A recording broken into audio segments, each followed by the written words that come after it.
Hello दोस्तों, तो आज हम लोग बात करने वाले हैं।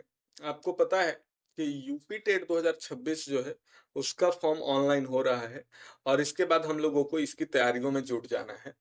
तो आज हम लोग बात करेंगे यूपी टेट में क्लास 6 टू 8 के बारे में। उसमें भी खासकर मैथ्स एंड साइंस टीचर, इनके बारे में बात करेंगे कि आखिर इनका सिलेबस क्या है और एग्जाम पैटर्न क्या है। ये तो देखेंगे, एग्जाम पैटर्न तो लगभग सब में सेम है। हम्म एग्जाम पैटर्न और सिलेबस, ये दो चीजें हम लोग अभी देखेंगे और थोड़ी बहुत स्ट्रेटजी पे बात करेंगे कि क्या करने वाले हैं हम लोग, और इसको क्रैक कैसे करेंगे और स्ट्रेटजी क्या रहेगी, है ना। स्ट्रेटजीज क्या होगी, इसके बारे में भी हम लोग बात करेंगे। ठीक है, तो आ जाते हैं हम लोग सीधा सिलेबस पे। सिलेबस में सबसे पहले एकदम ऊपर आ जाते हैं। हम लोग बात कर रहे हैं 6 टू 8 के लिए, पहले ही बात कर लिया हमने कि 6 टू 8 के लिए बात कर रहे हैं। तो ठीक है, तो क्लास 6 टू 8 में एक तो 2.5 घंटे का आपका पेपर होगा। 2.5 घंटे बोले तो 150 मिनट। टोटल क्वेश्चन भी कितने होंगे, 150 क्वेश्चंस रहेंगे और 150 मिनट का पेपर होगा। यानी आप समझ लीजिए कि हर एक क्वेश्चन को अटेम्प्ट करने के लिए आपको 1 मिनट का टाइम मिलेगा। सही। इसमें कोई निगेटिव मार्किंग नहीं होती है, ये चीज आपको ऑलरेडी पता होगी। नहीं पता है तो हमने बता दिया, कोई निगेटिव मार्किंग नहीं। अब देखते हैं कि क्वेश्चन किस किस पैटर्न पे रहेंगे, कहाँ से कितने क्वेश्चन रहेंगे। तो सबसे पहले बाल विकास और शिक्षण विधि, जिसे इंग्लिश में सीडीपी बोलते हैं, वहां से रहेंगे टोटल आपके 30 क्वेश्चन। ठीक है जी। दूसरा भाषा जो है वो हिंदी, हिंदी से भी 30 क्वेश्चन फिक्स है और ये अनिवार्य है, हिंदी आपको लेना ही पड़ेगा। दूसरा भाषा के रूप में, दूसरे लैंग्वेज के रूप में आप अंग्रेजी, उर्दू, संस्कृत में से किसी एक का चयन कर सकते हैं। मोस्टली लोग अंग्रेजी यूज करेंगे, अंग्रेजी चूज करेंगे, तो 30 क्वेश्चन यहाँ से भी है। ठीक है। उसके बाद आपको चौथे ऑप्शन में क ख और ग दिया हुआ है। क है कि अगर आप गणित और मैथ टीचर बनना चाहते हैं, आपके लिए एक सिलेबस रहेगा। क्या रहेगा? गणित और साइंस, यानी मैथ और साइंस दोनों से 30-30 क्वेश्चन आएंगे। पर अगर आप सामाजिक अध्ययन के हैं, यानी एसएसटी से हैं, तो आपको टोटल के टोटल 60 के 60 क्वेश्चन सामाजिक अध्ययन के आएंगे। और अगर आप किसी लैंग्वेज ग्रुप से हैं या अन्य किसी शिक्षक के लिए हैं, तो आप इन दोनों में से कोई एक चुन सकते हैं। ठीक है। तो आज हम लोग विशेष रूप से मैथ और साइंस वाले पोर्शन पे बात करेंगे, या इन टीचर के लिए सारे पोर्शंस पे बात करेंगे, हम ये कहना चाह रहे हैं। सही। तो आ जाइए किस तरीके से सिलेबस को बांटा गया। सबसे पहले दिया होगा बाल विकास एवं शिक्षण विधियां, जिसे चाइल्ड डेवलपमेंटल साइकोलॉजी के रूप में जानते हैं। इसमें हमें चाइल्ड डेवलपमेंट किस तरीके से होता है, उसकी अवस्थाएं, उसका शारीरिक विकास और मानसिक विकास, जैसे physical development, mental development, emotional development, संवेगात्मक विकास, लैंग्वेज डेवलपमेंट आदि पे क्वेश्चन हमें देखने को मिलेगा। उसके अलावा हम लोग बात करेंगे कि इसके जो कारक हैं, जो फैक्टर्स हैं, जो प्रभावित करते हैं ग्रोथ एंड डेवलपमेंट को, वो है, आपको पता है, एक जेनेटिक, एक इन्वायरमेंट यानी वंशानुक्रम, और दूसरा वातावरण। वातावरण भी कई तरीके के होते हैं, आपको पता है। इनसे रिलेटेड क्वेश्चंस आपको देखने को मिले। उसके बाद बात करेंगे सीखने का अर्थ तथा सिद्धांत के बारे में। कहा गया है, मतलब इसमें जितने भी हम लोगों ने अपने कोर्स के दौरान, बीएड के दौरान जो हम लोगों ने पढ़ा होगा, जितने थ्योरीज, हाँ, थ्योरीज और जो पढ़ाने की विधियां हैं, प्रभावशाली लर्निंग टीचिंग मेथड्स, वो सारी चीजें यहाँ पूछी जाएगी। इनके अलावा थॉर्नडाइक के बारे में आपको पढ़ना पड़ेगा, स्किनर का थ्योरी पढ़ना पड़ेगा, पेवलोव है, इनके अलावा वाइगोत्स्की, पियाजे, कोहलर, कोहलर तक का है। तो जिनका जिनका नाम दिया है उनका तो एटलीस्ट आपको पढ़ के ही जाना है। तो ये सारी चीजें आपके आएंगी। इनके सिद्धांत जो भी थे, अलग अलग कई सारे सिद्धांत थे। जैसे थॉर्नडाइक की बात करेंगे तो ट्रायल एंड एरर है, जिसे प्रयास एवं त्रुटि कहते हैं। पावलोव का अपना सिद्धांत है, स्किनर का सिद्धांत है, तो सबका ठीक है, ये आपको करना पड़ेगा। इसके अलावा शिक्षण एवं शिक्षण विधियां, शिक्षण का अर्थ, उद्देश्य, संप्रेषण, सूत्र, शिक्षण, मतलब ले दे के ये है कि शिक्षण एवं उसकी जो भी विधियां हैं, जिसमें आपने आगमन विधि, निगमन विधि, ये सारी चीजें पढ़ी होंगी, वो सारी की सारी विधियां भी यहाँ पूछी जाएगी। उसके अलावा समावेशी शिक्षा बोले तो इंक्लूसिव एजुकेशन। कौन सा? Inclusive education. इंक्लूसिव एजुकेशन के बारे में भी आपसे पूछा जाएगा। Inclusive education. इंक्लूसिव एजुकेशन में क्या पूछा जाएगा आपसे, तो सबसे पहले जो इंक्लूजन करते हैं जिन लोगों का, किन लोगों का करते हैं, दैट मीन्स अपवंचित वर्ग, जो पिछड़े वर्ग हैं, भाषा के आधार पर जो लोग इंक्लूजन करना है हमें, धर्म के आधार पर, जाति, क्षेत्र, वर्ण, लिंग और शारीरिक दक्षता, दैट मीन्स कुछ बच्चे उसमें डिसेबिलिटी वाले होते हैं ना, उनका इंक्लूजन कैसे, शिक्षण संस्थान में आप जहां काम करेंगे वहां किस तरीके से करेंगे। इसमें वीआई स्टूडेंट यानी दृष्टि बाधित जिसको विजुअल इम्पेयर्ड कहते हैं, श्रवण बाधित बोले तो हियरिंग इम्पेयरमेंट, और वाक अस्थि बाधित, और मानसिक दक्षता जिसे इंटेलेक्चुअल डिसेबिलिटी भी कहते हैं।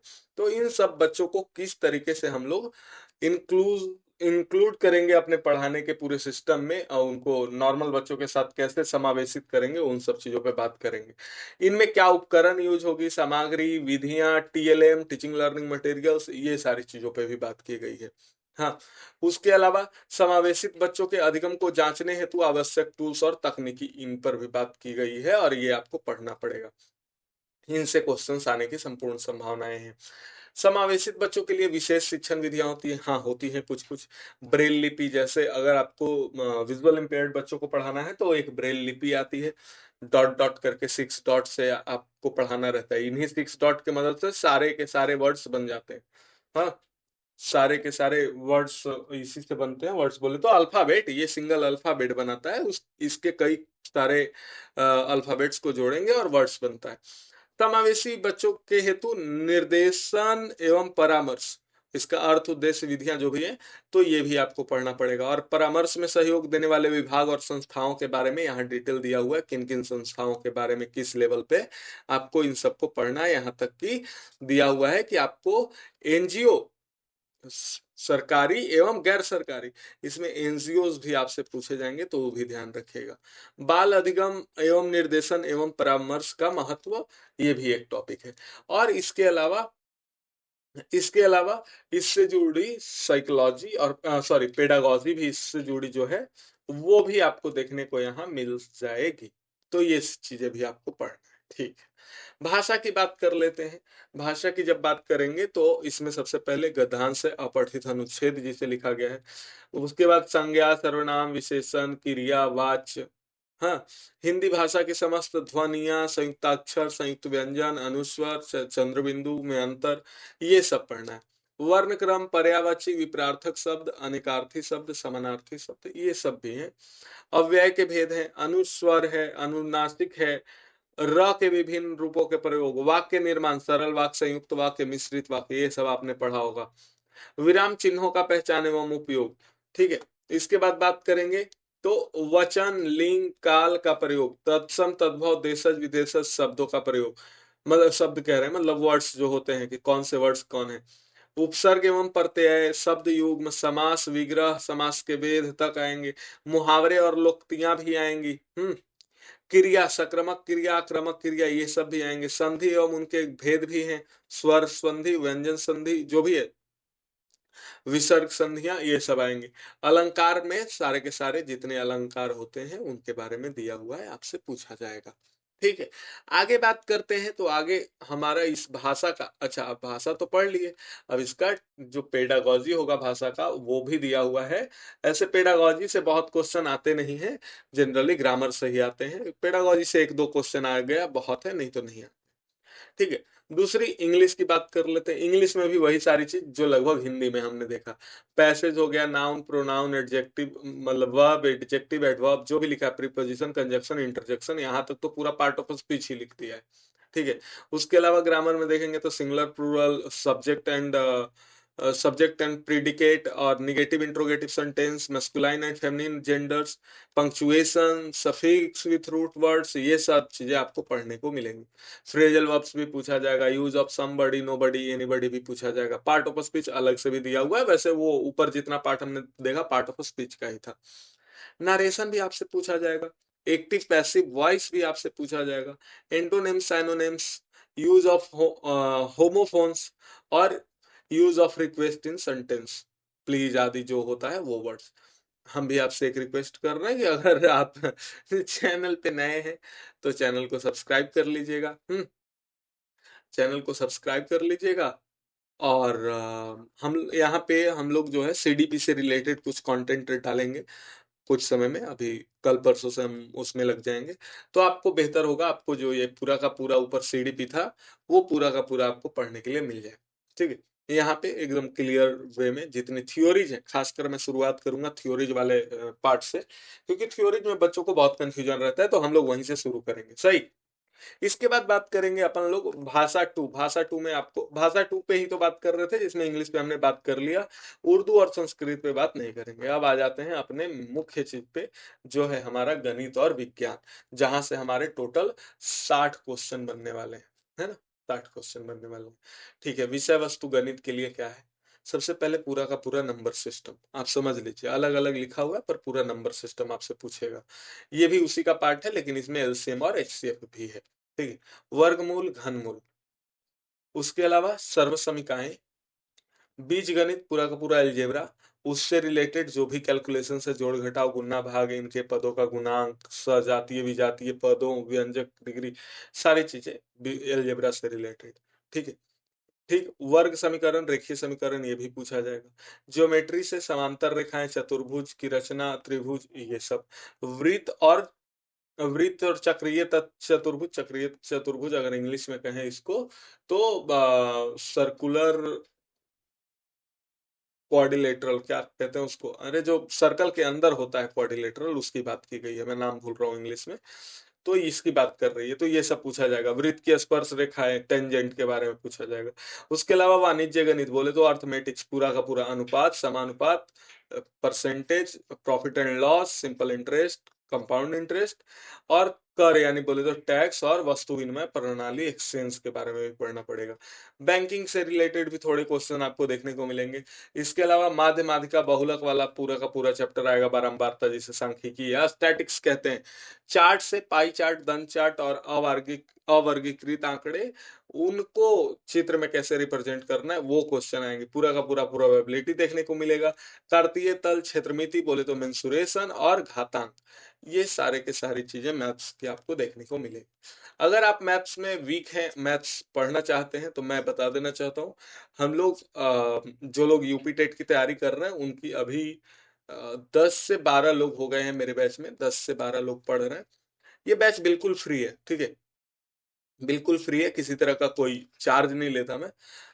कहाँ पे पढ़ते हैं हम लोग? मीट पे, गूगल मीट, है ना। गूगल मीट पे आप ज्वाइन कर सकते हैं। लिंक अगर आपको चाहिए होगा कमेंट करिएगा, आपको पर्सनली लिंक भेज दिया जाएगा। आपको एक व्हाट्सएप चैनल में जोड़ दिया जाएगा, या व्हाट्सएप ग्रुप जो है हमारा उसमें जोड़ दिया जाएगा। अभी 10-12 लोग हैं, पढ़ रहे हैं। ये सारे लोग बहुत पहले से मेरे साथ जुड़े हुए हैं। केवीएस का पेपर हो गया है अभी, केवीएस के पहले से जुड़े हुए हैं। इससे पहले रीट रीट का पेपर लोग देने गए थे, और हरियाणा टेट। तो इन सब पहले से ही जुड़े हुए हैं, हम लोग लगातार कर रहे हैं क्वेश्चंस। और मैथ्स और सीडीपी, दो चीजें हम लोग यहाँ करते हैं गूगल मीट पे। तो आप अगर इंटरेस्टेड हो तो इसमें ज्वाइन कर सकते हैं, नहीं इंटरेस्टेड हो तो कोई बात नहीं। इसके बाद इससे जुड़ी, जो मैथ्स से जुड़ी पेडागोजी है, वो भी आपसे पूछी जाएगी कि किस तरह से मूल्यांकन करेंगे, किस तरह से आप शिक्षण करेंगे। साइंस की बात कर लेते हैं, तो साइंस में आएगा आपका जो सिंपल साइंस है, दैनिक जीवन में साइंस का क्या रोल है, रेशे एवं वस्त्र, ये सारी चीजें, सजीव निर्जीव पदार्थ, जंतु की संरचना एवं कार्य, सूक्ष्म जीव एवं उनका वर्गीकरण, कोशिका से अंग तंत्र तक, किशोरावस्था, विकलांगता, ये क्वेश्चन पूछे जाएंगे। और ये इंक्लूसिव एजुकेशन से भी रिलेटेड है, क्योंकि डिसेबिलिटी और इंक्लूसिव एजुकेशन जो है वो सब रिलेटेड होता है। तो यहाँ से क्वेश्चन अच्छा खासा आपको देखने को मिल सकता है। ठीक है, उसके बाद बात करें तो भोजन, स्वास्थ्य, स्वच्छता, रोग एवं फसल उत्पादन, नाइट्रोजन चक्र, ये सब पूछा जाएगा। जंतुओं में किस तरह के किस तरह से पोषण होते हैं, पौधों में पोषण, जनन और लाभदायक पौधे कौन कौन से हैं, जीवों में श्वसन और उत्सर्जन, ये सारी चीजें। यानी जो आपको एनसीईआरटी का है ना, ठीक है, एनसीईआरटी वाला ही पूरा का पूरा, जो 8 से ऊपर वाला है शायद, हाँ 7-8 और उससे ऊपर, तो एनसीईआरटी वाला ही पैटर्न फॉलो हो रहा है पूरा का पूरा, वहीं से सारे चैप्टर्स दिए हुए हैं, जिसमें मेजरमेंट, विद्युत धारा, चुंबकत्व, गति बल एवं यंत्र, ऊर्जा का, कंप्यूटर, ओ ये कंप्यूटर से भी कुछ क्वेश्चन आएंगे। ठीक है। कंप्यूटर का बेसिक अगर आपको करना हो, अभी इस पे हम लोग पढ़ तो नहीं रहे क्योंकि हमें नहीं आइडिया था कि कंप्यूटर भी आएगा। बस बहुत बेसिक आएगा, बहुत छोटा में लिखा है, नहीं तो अलग से लिखा होता तो ज्यादा आता। तो फिर भी इसका कुछ कुछ बेसिक 3 से 4 क्लास में हम लोग बहुत अच्छा कर लेते हैं कंप्यूटर, ठीक है। इसके अलावा साउंड है, स्थिर विद्युत और प्रकाश, प्रकाश भी ठीक है, प्रकाश तो बहुत इजी चैप्टर है। इसके अलावा वायु, जल, पदार्थ एवं पदार्थों के समूह, आस पड़ोस में होने वाले भौतिक एवं रासायनिक परिवर्तन जो आपको पढ़ने होते हैं, फिजिकल और केमिकल चेंज, है ना। अम्ल, क्षार, लवण बोले तो एसिड बेस वाला जो है पूरा का पूरा। ऊष्मा एवं ताप यानी हीट के बारे में बात होगी, और मानव निर्मित वस्तुएं, चाहे वो प्लास्टिक, कांच का साबुन, ये सब कैसे बनता है, क्या क्या बनता है, उनके बारे में है। इसके अलावा खनिज एवं धातु, कार्बन और उसके यौगिक, ऊर्जा के वैकल्पिक स्रोत, यानी साइंस में भी आपको बहुत अच्छा करना पड़ेगा ये निकालने के लिए। अभी हम लोग साइंस नहीं कर रहे, साइंस करेंगे क्योंकि यूपी टेट हमारे सारे बच्चों ने भरा हुआ है, जितने लोग हमारे क्लास में उपलब्ध मौजूद रहते हैं, सबके सब बीएचयू से पढ़े हुए हैं, आपको पता है हम भी बीएचयू से पढ़े हुए हैं। तो सब लोग भरे हुए हैं, यूपी के ही हैं, उनमें से अधिकतर लोग यूपी के ही हैं, तो उन लोगों ने भरा है, तो हम लोग साइंस करेंगे। अभी नहीं कर रहे हैं, अभी हम लोग मैथ और सीडीपी कर रहे हैं, वो आप ज्वाइन कर लेंगे तो आपको बेहतर होगा, ठीक है। इसके अलावा साइंस पेडागोजी भी पूरा का पूरा यहाँ दिया हुआ है, आप पढ़ सकते हैं साइंस पेडागोजी में क्या क्या है, ठीक है। अब अंत में, लास्ट में, ये कि आप हमसे जुड़ के पढ़ सकते हैं। हम अपने बारे में बता दें, अमित कुमार नाम है हमारा। बीएचयू से हमने बीएड किया है, ठीक है। बीएचयू से बीएड किया है। अभी तक हम लोगों ने लंबे समय से मैं ऑनलाइन पढ़ा रहा हूँ, और उनमें अधिकतर लोग जो हम मेरे साथ जुड़े हुए हैं वो बीएचयू के ही मेरे मेरे दोस्त भी हैं, उनमें से कुछ कुछ मेरे जूनियर्स हैं। आप भी चाहे तो जुड़ सकते हैं कभी भी। हम लोगों ने अभी तक कई एग्जाम्स कैटर किए हैं और सब फर्स्ट अटेम्प्ट में निकाले हुए हैं, लाइक स्टेट, बिहार का, बिहार का स्टेट, फिर बात करें C TET, Haryana TET, Rajasthan की रीट, जिसे आप राजस्थान टेट भी बोल सकते हैं। हाँ, अभी तक इतना ही कुछ। मार्क्स मार्क्स सब में ठीक है। सीटेट में थोड़े से मार्क्स कम है, क्यों? क्योंकि ये मैं पढ़ने के दौरान ही दिया था, मैं 2022-24 बैच से पढ़ा हूँ, तो इस दौरान ही 2023 में मैंने दिया था, ये 2022-24 बैच से पढ़ा हूँ, और 2023 में मैंने सीटेट दिया था। तो उस समय मैं पढ़ता बिल्कुल नहीं था, इसलिए कम है। बाकी आप किसी में भी मार्क्स देखोगे, सब में अच्छे खासे मार्क्स है। लाइक बिहार स्टेट में 126 मार्क्स है। हरियाणा टेट की बात करें तो हरियाणा टेट में 109 मार्क्स है, यस। और रीट की बात करें तो 111 या 116 मार्क्स है, रीट वाला पूरा नहीं याद है, पर इसी रेंज में है। तो अच्छे खासे मार्क्स हर जगह से लाए हैं। ये किसके बदौलत? तो सिर्फ और सिर्फ मैथ्स एंड आपका सीडीपी, ये दो मेरे बहुत बेहतर है, मैथ, सीडीपी और साइंस भी। यस, साइंस, साइंस भूल जाता हूँ, साइंस, है ना। मैथ्स, साइंस और सीडीपी की बदौलत। इंग्लिश हिंदी में मेरा हाथ अच्छा नहीं है, वो मैं कराऊंगा भी नहीं, वो आप जहां से कर रहे हो, खुद से कर रहे हो, गुड इनफ है। हिंदी तो हो जाता है क्योंकि हम लोग हिंदी बेल्ट से आते हैं। इंग्लिश में हमारा हाथ थोड़ा टाइट रहता है। तो मैथ सीडीपी अभी चल रही है क्लासेस गूगल मीट पे। सीडीपी के कुछ पोर्शंस मैं रिकॉर्ड करके यूट्यूब पे भी डालूंगा। पर अगर आप पूरा प्रॉपर पढ़ना चाहते हैं तो आप गूगल मीट से जुड़ सकते हैं। उसके लिए कुछ नहीं करना, आपके कमेंट में बस लिंक लिख देना है कि गूगल मीट का लिंक, दैट्स इट, आपको मिल जाएगा। तो आज के लिए बस इतना ही, दैट्स इट, थैंक यू।